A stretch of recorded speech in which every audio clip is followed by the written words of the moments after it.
नमस्कार। मैले यो भाइ बहिनीहरूको क्षमता अभिवृद्धिको लागि आफ्नै गाउँका भाइ बहिनीलाई भेला पारेर मैले स्पिच कम्पिटिसन राखेको छु।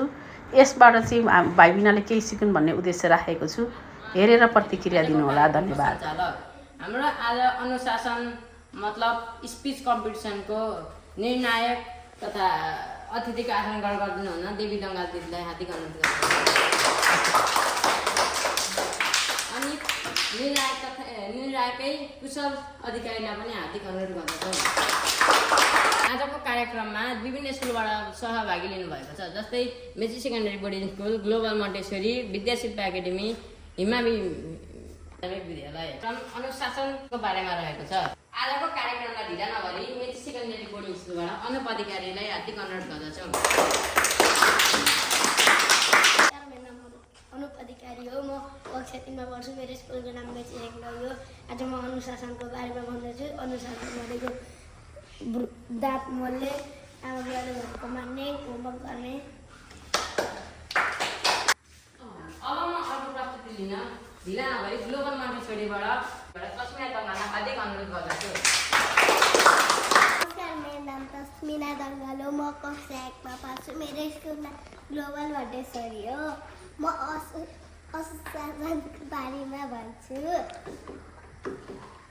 अनुशासन भनेको एउटा नियम हो। ठुलो मान्छे भने ढिला नगरी विद्याशिल्पबाट नमस्कार, मेरो नाम नवीना दङ्गाल। म कक्षा 3 मा पढ्छु। म आज अनुशासनको बारेमा भन्न गइरहेको छु। अनुशासन भनेको नियमको पालना गर्नु हो।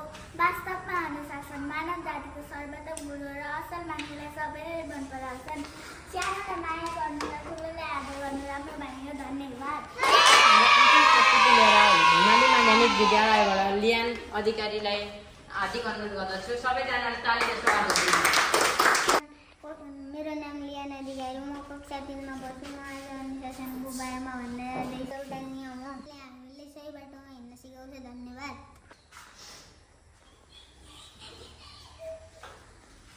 अहिले सबैजनाको प्रस्तुति सुनिसक्यौँ। अब निर्णयको पाला आएको छ। निर्णय सुनाइदिनु हुन जजलाई कुशल अधिकारीलाई हार्दिक अनुरोध गर्दछौँ। नमस्कार, मेरो नाम कुशल अधिकारी, आजको जज। आज सबै भाइ बहिनीहरूको हामीले सुनिसक्यौँ। सबै भाइ बहिनीहरूले राम्रो प्रस्तुति दिनुभएको थियो। पहिलो र दोस्रो छुट्याउन हामीलाई ओभर कठिन भयो। प्रतियोगिताको हामीहरू अब अन्तिम चरणमा आएको छु। यो हामीहरूको प्रथम भएको छ। को होला यो प्रथम हुने मान्छे? होइन, प्रथम हुने मान्छेको नाम लिन आँटेको छु। त्यसको नाम हो नवीना दङ्गाल। अब नवीना दङ्गाललाई अगाडि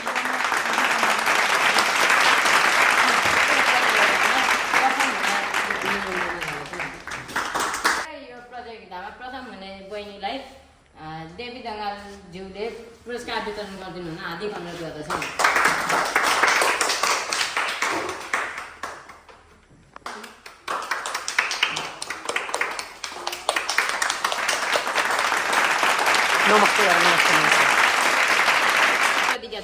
प्रतियोगिता राम्ररी सञ्चालन भएको छ। सबै भाइ बहिनीहरूलाई धेरै धेरै धन्यवाद।